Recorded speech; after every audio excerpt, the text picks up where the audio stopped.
Pronto, vamos então dar início a mais uma das nossas aulas aqui gravadas. Eu vou agora tratar com vocês de adjunto adverbial, aposto e vocativo. São 3 termos aí, 4 termos de quando a gente escreve usando o verbo, né? Quando a gente constrói uma oração, ou quando a gente fala, que se querem também pensar na fala, o português emprega e nós estamos aprendendo a identificar isso quando nós vamos ler um texto qualquer que chega às nossas mãos, né? Como uma forma de desenvolver nossa inteligência, para saber pensar através de modelos, o modelo gramatical.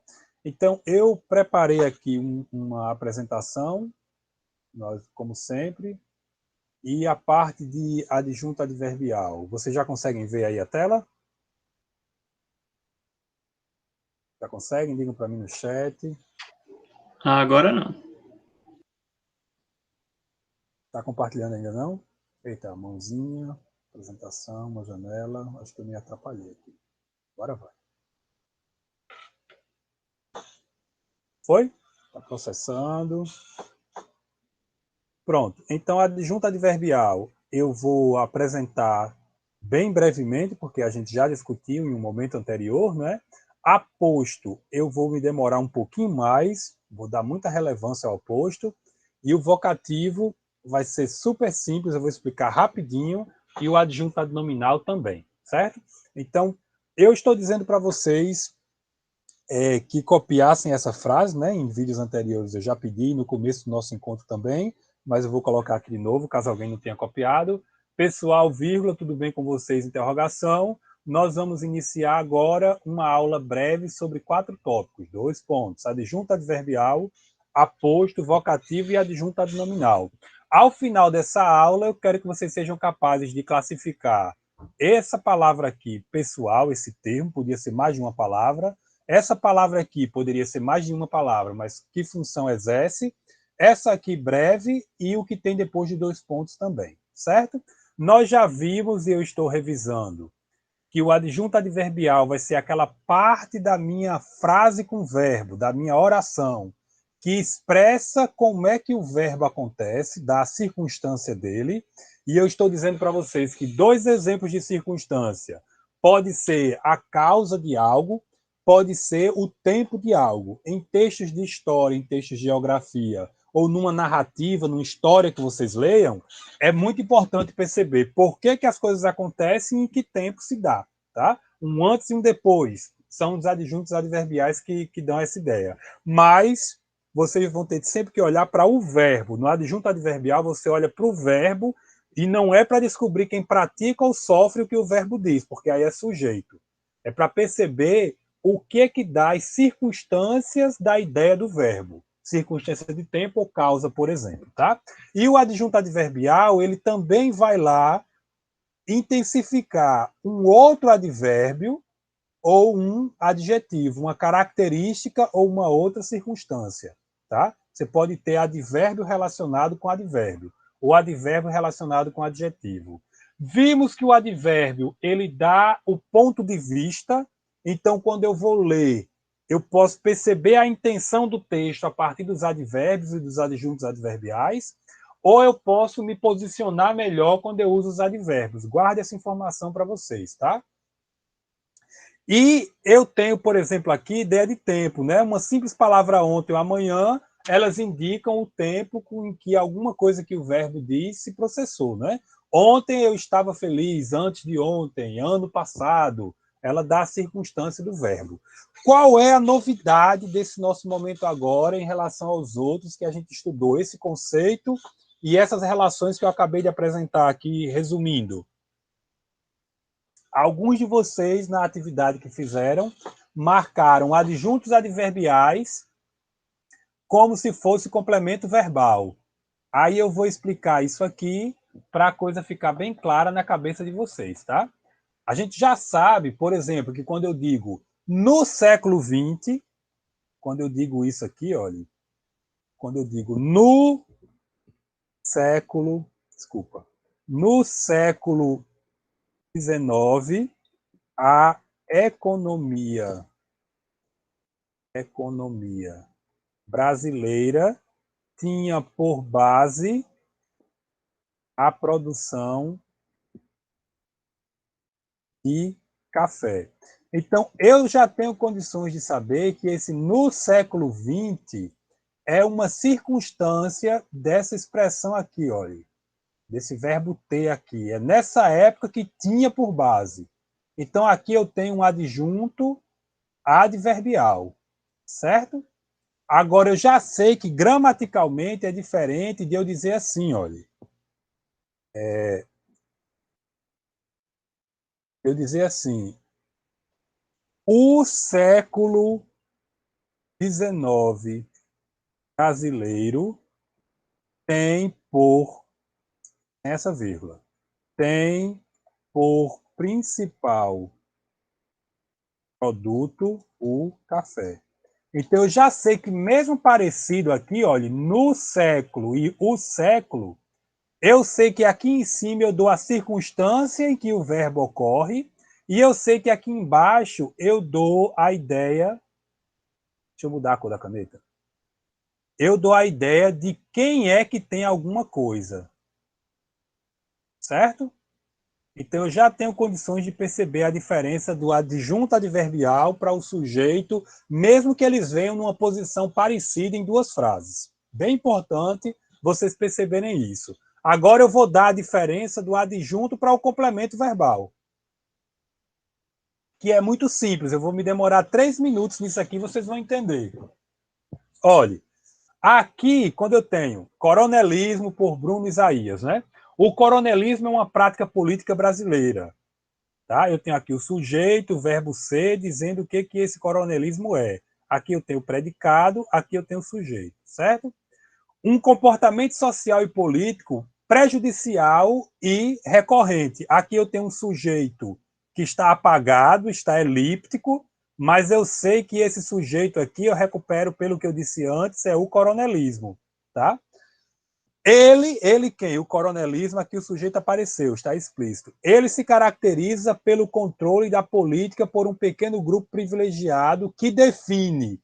Então, olhe, define o quê? Quem define, define algo. Então, neste caso aqui, eu tenho o complemento do verbo. Eu não tenho a circunstância em que o verbo ocorre, tá? Agora, se eu escrevesse aqui assim, por exemplo, olha, por um grupo político privilegiado que, aí eu coloco assim, ao longo da história, vou intercalar isso aqui, ao longo da história. Agora aqui eu tenho a circunstância temporal em que esse verbo se processa. Então, para perceber o complemento, eu olho para o verbo, claro, porque o complemento ele é obrigatório. Quem define, define algo. Agora, para perceber a circunstância, eu também olho para o verbo, mas a circunstância pode não vir na frase e a frase gramaticalmente está ok. Pode até a frase não dizer tudo que você quer, mas ela está ok gramaticalmente. Tudo bem, gente? Deu para entender? O complemento do verbo, ele é obrigatório, ele integra a frase, ele deve estar ali perto do verbo, ou mesmo distante se tiver alguma coisa entre eles dois com vírgula e tal. Mas ele deve estar ali, porque ele é obrigatório. Já a circunstância, o adjunto adverbial do verbo, não é obrigatório, certo? E se eu colocasse assim, olha, por exemplo, se eu colocasse assim, e definem, aí eu colocasse assim, olha, vírgula, ao longo da história, a relação é a mesma. Eu coloquei entre o verbo e seu complemento alguma coisa. Esse alguma coisa que eu coloco aqui é exatamente o adjunto adverbial de tempo. Ele pode estar anteposto, antes, né? E ele pode estar posposto, ele pode estar depois, não tem problema, não faz diferença. Mas isso aqui é o adjunto adverbial desse verbo, certo? Lembre-se que o nosso conceito é também de que o adjunto adverbial ele pode mostrar a intensidade de um adjetivo. Então tá aqui, olha, meios ilegais, são utilizados... Ah, não, mas aqui. São muitas vezes utilizados, tá? Aqui não é a circunstância do advérbio, não. Agora eu poderia escrever assim, os exemplos não estão dando conta do que eu quero dizer, minha cabeça está fraca, eu vou dizer aqui, olha, meios ilegais, digamos assim... Ai, Jesus, meios ilegais... Não estou sabendo dar um exemplo, não, a mente está falhando. Mas aqui, olha, se muitas vezes intensifica a utilização, certo? São utilizados. Certo? Era isso que eu queria mostrar de adjunto adverbial para nesse trecho aí. Aqui fica bem clara também a relação, olha. Essa prática tem suas raízes na colonização do Brasil. E é desde quando que ela tem suas raízes? Desde quando? Desde o momento em que os primeiros capitães donatários foram escolhidos para a posse da terra. Tudo isso aqui, eu deixei o negrito só até ali, dá a ideia de tempo de quando essa forma verbal se opera. Certo? Aqui eu tenho o sujeito, olha, desse verbo, essa prática, ela tem suas raízes desde essa época. Tranquilo? O adjunto adverbial a gente já consegue entender. Olha aqui, olha. Os donatários as controlavam sem nenhum tipo de regulação. Então, sem nenhum tipo de regulação, é a forma como os donatários controlavam. Controlavam o quê? Esse as aqui, que é o objeto direto. As controlava. Esse as é o objeto direto. E ele justamente ele recupera as capitanias hereditárias. Certo? Tudo bem? Tranquilidade? Então, eu olho para o verbo e o que dá a circunstância de verbo é o adjunto adverbial. E o que pratica ou sofre a ação do verbo é o sujeito. E o que completa o sentido do verbo é o objeto direto ou objeto indireto. Alguém desta turma ou de outra turma marcou que, sem nenhum tipo de regulação, era um complemento do verbo, mas não é. O objeto do verbo controlar aí é o pronome as. Certo? Tranquilos? Então, isso é o adjunto adverbial que eu expliquei já antes e agora estou explicando de novo. Gente, olha, o aposto. É muito importante aprender o aposto. Se vocês estão organizando o caderno aí, fazendo anotações como eu estou pedindo, vocês já anotaram que o adjunto adverbial vai dar a circunstância do verbo, vai intensificar um adjetivo ou um advérbio. Já o aposto, anotem aí, ele é uma informação a mais sobre um substantivo.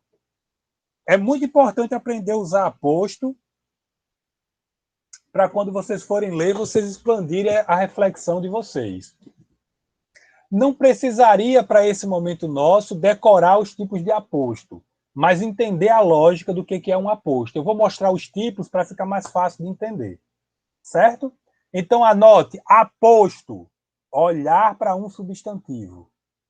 O aposto é uma informação a mais. É o que está dito no material que eu vou dizer agora. Olha.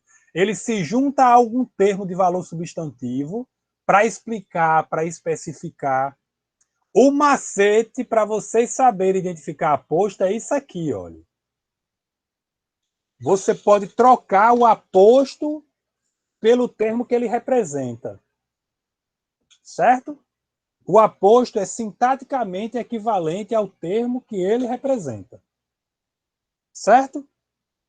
Pode se relacionar com qualquer termo que exerça qualquer função sintática.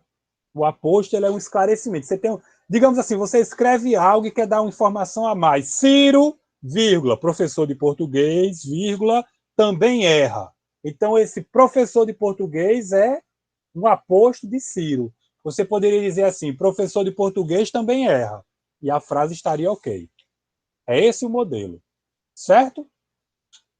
Os alunos, vírgula, jovens estudiosos, vírgula, estão atentos. Então, esses jovens estudiosos aí é aposto de os alunos. As alunas, jovens dedicadas, estão estudando. Então, eu poderia dizer jovens dedicadas estão estudando ou as alunas estão estudando. Certo? Vamos ver aqui exemplos bem simples, não são complicados como os nossos de texto. Eles são exemplos artificiais criados para esse material da internet que eu peguei aí e postei para vocês. Vocês vejam, olha, o aposto explicativo está aqui, olha, bem claro. Ele está sempre entre vírgulas, depois de 2 pontos. Aprendam a usar isso quando vocês forem escrever, que vai dar uma riqueza ao texto de vocês, olha. Rafaela, aí o comentário, funcionária dedicada, muito dedicada, conseguiu uma promoção no trabalho. Pronto, lá em cima eu não consegui dar um exemplo de um advérbio modificando, intensificando um adjetivo, mas aqui apareceu para me salvar. O muito, turma. O muito aqui é um adjunto adverbial, que está dando a intensidade desse adjetivo. Ela não é só dedicada, ela é muito dedicada, certo? Desse ADJ aqui, desse adjetivo. Então, quando você escreve, você pode demarcar sua autoria e seu ponto de vista usando os advérbios. É muito importante, vale ponto numa redação do Enem, por exemplo, saber usar as marcas de autoria, entendeu? Então, esse aí é um texto que está querendo elogiar a funcionária Rafaela, né? Assim, isolado, não está querendo simplesmente contar que ela conseguiu a promoção, porque ela não era só dedicada, ela era muito dedicada. E pode ser que esse texto faça parte de um parágrafo, esse fragmento, essa frase, que o parágrafo que vai dizer como é difícil você ser promovido. Entenderam? Rafaela, funcionar. E os exemplos que tem aí para vocês lerem, pode ler por gentileza, só para vocês, funcionam da mesma forma. É esse modelo que é para ficar na cabeça de vocês da ideia de aposto. Nesse caso aí, um aposto explicativo. Certo? Vamos para outro exemplo, que é muito fácil de identificar, muito tranquilo. Olhe, aposto é numerativo, é quando tem um número de elementos. Olhe para a frase que eu pedi para vocês copiarem e identifiquem. O aposto é numerativo, está aqui, olha. Ricardo já viajou por vários países. 2 pontos, Argentina, México, Bolívia, Peru. Muito é um adjunto adverbial, exatamente. Que modifica um adjetivo. Lá em cima minha cabeça falhou, eu não consegui dar um exemplo. Pronto, a pergunta da colega ali que está falando, ela é muito legal. Ela diz, eu pensei que era um advérbio. Então, quando vocês forem estudar gramática, essas perguntas são ótimas porque me permite dizer mais do que eu estava querendo por causa do tempo e tal. Mas eu vou explicar. Quando vocês pegarem uma gramática, vocês podem ter a gramática dividida em várias partes, claro, mas tem 2 principais. 2 lá, pá. Uma parte morfologia, que estuda as 10 classes gramaticais. Uma das classes é advérbio. A outra parte da gramática estuda as relações entre as palavras, é a sintaxe. Então, o que na morfologia é um advérbio, na sintaxe é um adjunto adverbial. Ou você pode ter uma gramática que já mostra os advérbios e mostra as relações sintáticas do advérbio, já mostrando quando ele funciona como adjunto adverbial. Jogar esse livro na cabeça de um é adeus. Não entendi. Sim, é pesada. Então, turma, compreendeu quem acabou de me fazer a pergunta? É um advérbio, sim, mas o advérbio é uma classificação morfológica, quanto à forma. Quando você vai para uma classificação quanto à relação, você tem um adjunto adverbial. É essa a grande divisão da gramática, que a pessoa começa um curso como esse e acaba não explicando, eu deveria ter explicado. Para as próximas turmas eu já vou começar dando essa aula, vou explicar como é que a gramática se organiza e tal, porque eu vejo que é um conhecimento prévio necessário. Voltando para a tela, olhos na tela. Todo mundo entendeu que eu poderia dizer assim, olha, Ricardo já viajou por ou para Argentina, México, Chile e tal e tal. Eu posso trocar o aposto pelo termo aqui ele explica, que ele amplia. Aqui, olha, vários países. Argentina, México, Bolívia, Peru e Chile são apostos de vários países. Todo mundo entendeu? É isso que eu quero que vocês captem. Outro tipo, olha, aposto recapitulativo. Vocês podem construir frases na hora de construir parágrafos muito interessantes se vocês usarem esse recurso. Olha, quando você resume tudo que disse antes. Comprei um par de sapatos, uma bolsa e uma calça. Tudo em promoção. Tá aqui. Esse tudo funciona como aposto. Certo? Nem distância, nem tempo, nem circunstância adversa. Nada separa aquele casal. Aqui uma frase na negativa, e esse nada resume tudo que veio antes. É um aposto resumidor. Foi assim que o material aí classificou. Certo? E um aposto comparativo. Esse é muito charmoso. Vocês podem utilizar, vai dar um tom de autoria ao seu texto muito bom. E vocês, ao lerem, se perceberem as intenções, olha que interessante. A sua risada, vírgula, harmonia de uma orquestra, né? Vírgula, ecoava pela casa inteira. Vocês conhecem alguém cuja risada é irritante? Talvez a minha, né? Então percebam que, de alguma forma, nós temos aqui um tipo de comparação, é uma metáfora, né? Então vocês podem escrever assim. Pode escrever assim sem ser tão metafórico. Por exemplo, se vocês estivessem escrevendo uma redação para o Enem Digital, vocês poderiam dizer assim: o Brasil, vírgula, país muito rico, vírgula, tem uma realidade regional desigual. Então, esse país rico aí está sendo aposto do Brasil. Mas esse não foi um bom exemplo. Eu poderia dizer assim: o Brasil, vírgula, tesouro de riquezas, vírgula, agora ficou bom. O Brasil, vírgula, tesouro econômico, ficou melhor ainda. O Brasil, vírgula, tesouro econômico, vírgula, é uma nação com desigualdades regionais. Aí você vai escrever como o Brasil, sendo um tesouro que é explorado pelo mercado externo e tal, acaba tendo desigualdades regionais por uma agricultura centrada na exportação. Seria um exemplo de um caminho para a sua redação. Entenderam? Então, aqui, olha, os seus olhos, oceanos profundos. Então, eu poderia trocar sintaticamente, ou seja, na gramática da frase. Não é que vai ficar a mesma coisa, mas na gramática da frase eu posso trocar, olha. Oceanos profundos fintavam-me sem piscar. Então, eu ficava olhando assim, né? O olho apaixonado, fitado aqui, né? Ficava olhando fixamente. Gramaticalmente, eu posso trocar. Oceanos profundos fitavam-me sem piscar. Ou eu posso dizer, os seus olhos fitavam-me sem piscar. Outra vez eu posso simplesmente tirar o aposto, que ele não é obrigatório para a frase ser gramatical. Certo? Beleza?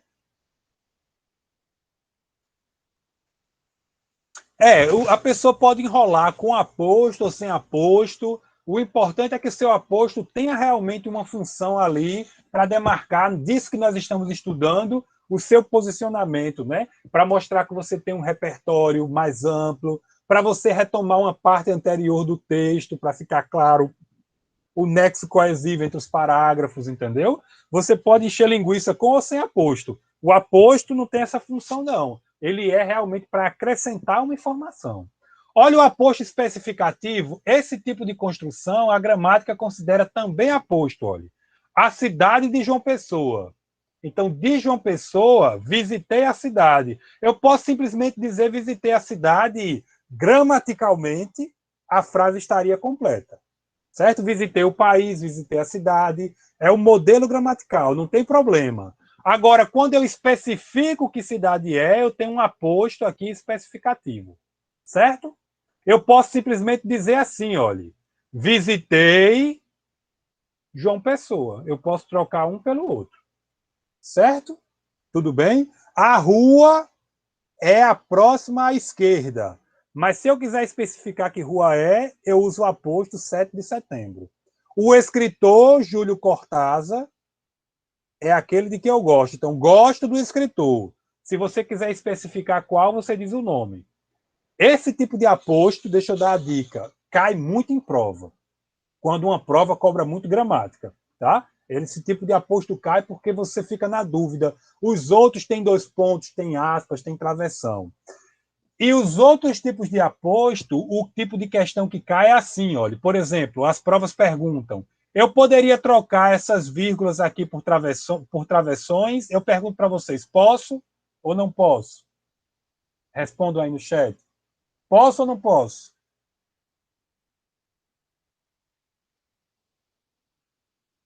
Eu não poderia colocar 2 traços aqui, não. Vamos apagar tudo aqui que eu já fiz. Pá, pá, pá, pá, pá, pá, pá, pá, pá, pá, pá. Por isso que eles cobram, viu, esse negócio? Eu não poderia tirar as vírgulas.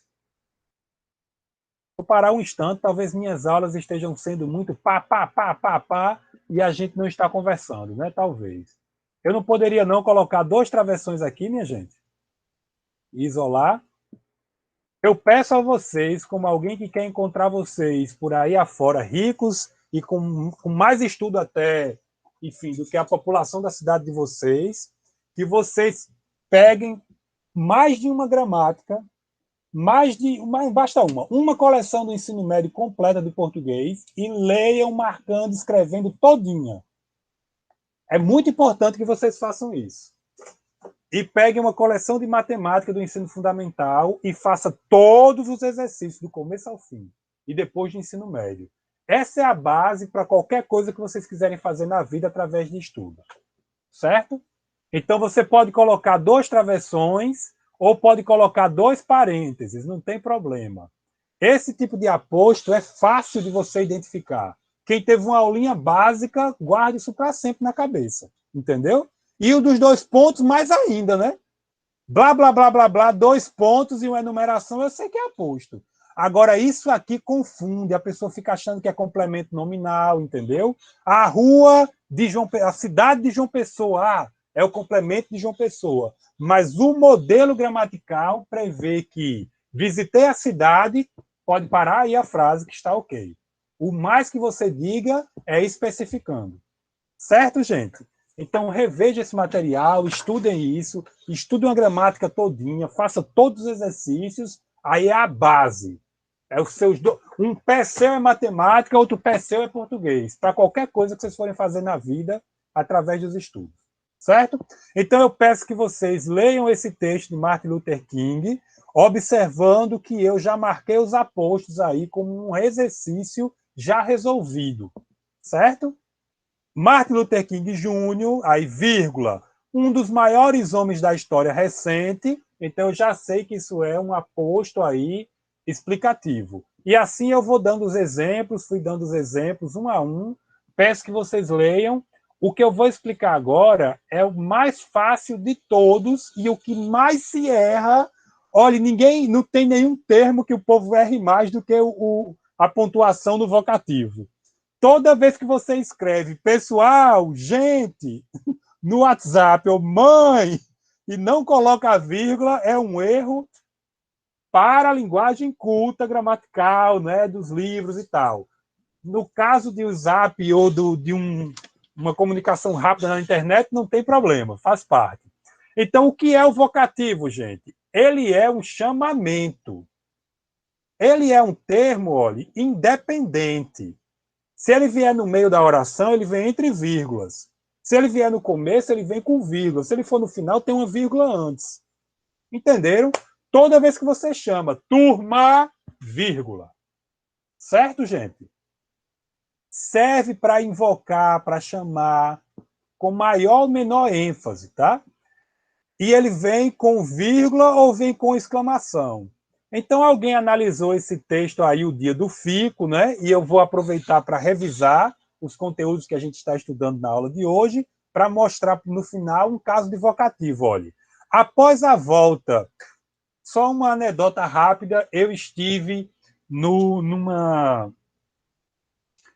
capela que fica no chamado Largo do São Francisco, no centro do Rio de Janeiro, uma igreja linda, tem lá uma capelinha barroca, encantadora, e aí eu estava em uma sala, gente, e a sala era mal iluminada, assim, sabe, tudo escuro e tal, aquela penumbra e tal, não sei o quê, papapá, aí cadê a luz?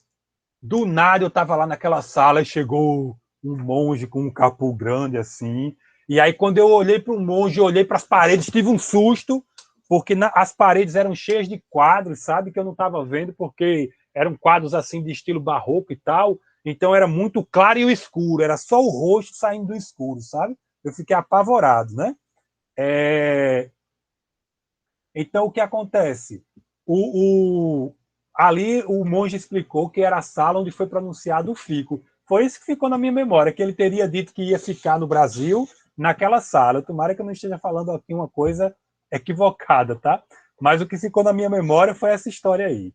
Pois muito bem, após a volta de Dom João VI para Portugal, as cortes portuguesas queriam que Dom Pedro também retornasse e fosse nomeado governador e o Brasil voltasse a ser colônia. Então, gente, olha, após a volta de Dom João VI para Portugal, isso tudo funciona como um adjunto adverbial do que essas cortes portuguesas aqui queriam. Olha.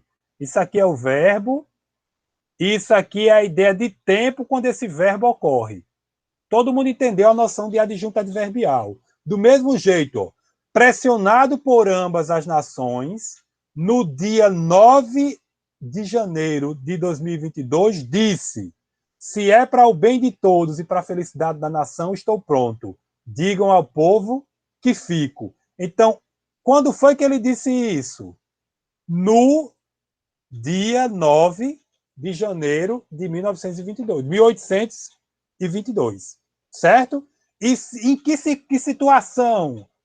Era quando estava, por que estava, tá? Esse pressionado aqui gera essa ambiguidade.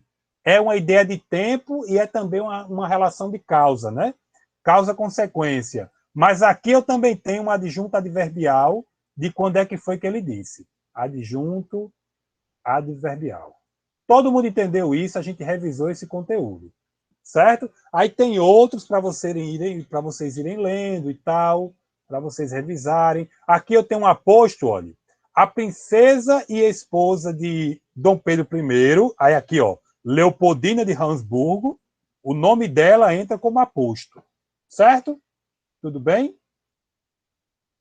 Aí a gente vai continuando, olha. Aqui é o exemplo de vocativo que eu quero mostrar para vocês. Tirou os símbolos, ele usava os símbolos, né, na farda dele, que representavam Portugal de sua farda, e continuou a falar, entre aspas.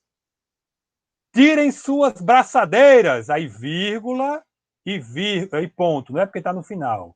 Soldados. Esses soldados aqui é o vocativo. É a parte do que eu estou dizendo que funciona como um chamamento, como um brado, como uma invocação. Certo? Tranquilo? Deu para entender isso?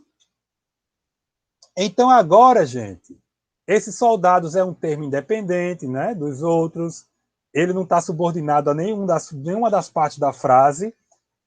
As perguntas de gramática do Enem, elas vêm nesse estilo aqui.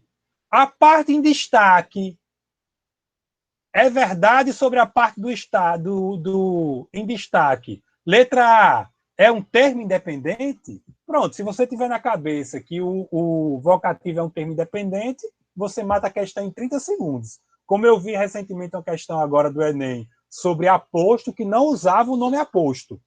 Mas você tinha que saber como é que funcionava o aposto para poder acertar a questão. Certo? Ele serve para invocar. Marque a falsa. Letra A. O termo em destaque é um termo independente? Essa é a verdadeira. Pula. Serve para invocar ou chamar? É verdadeira. Pula. Vem destacado por vírgula? Aí você vai ver a vírgula, a pergunta alternativa só para louco marcar, né? Por último, funciona como complemento de braçadeiras? Aí não, né? Essa é a falsa, tá? Aí agora não vai dar tempo eu explicar de juntado nominal, vai acabar tendo que ficar para o nosso próximo encontro.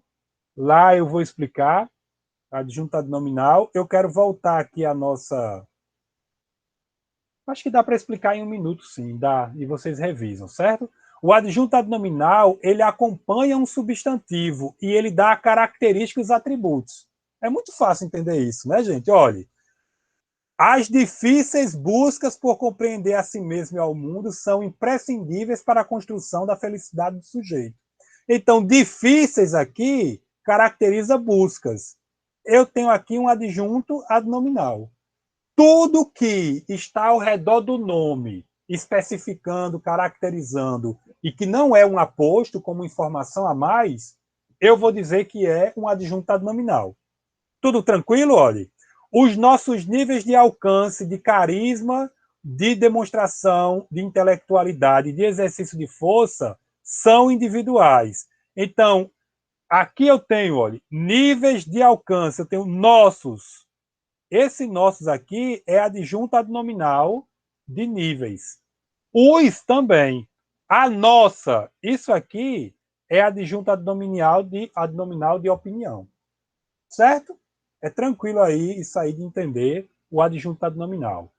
Certo? Em outra aula eu vou voltar para explicar a diferença de adjunto adnominal para complemento nominal e quero a atenção de vocês 30 segundos só para ver nossa frase, olha. Pessoal, eu tenho aqui o chamamento, eu tenho o vocativo. Tudo bem com vocês? Nós vamos iniciar agora. Agora é o tempo quando vai se iniciar o que eu vou falar, né? Uma aula é o complemento, né? Uma aula sobre 4 tópicos. Esse breve aqui, ele caracteriza a aula, então ele é um adjunto adnominal. E esse agora é um adjunto adverbial. Vou colocar um AD aqui. É um adjunto adverbial, porque ele se relaciona com o verbo dando a circunstância. E tudo que está depois dos 2 pontos aqui, eu já sei que é um aposto, é tudo com A, né, gente? Vou colocar um AP. É um aposto enumerativo. Eu enumero como um aposto a esses 4 tópicos. E eu poderia dizer assim, olha, vamos começar agora uma aula breve sobre adjunto adnominal, aposto vocativo e adjunto adverbial. E com isso, agora, adjunto adverbial, eu, sujeito, concluo essa nossa aula e essa nossa gravação. Parabéns pelo foco e até um próximo encontro.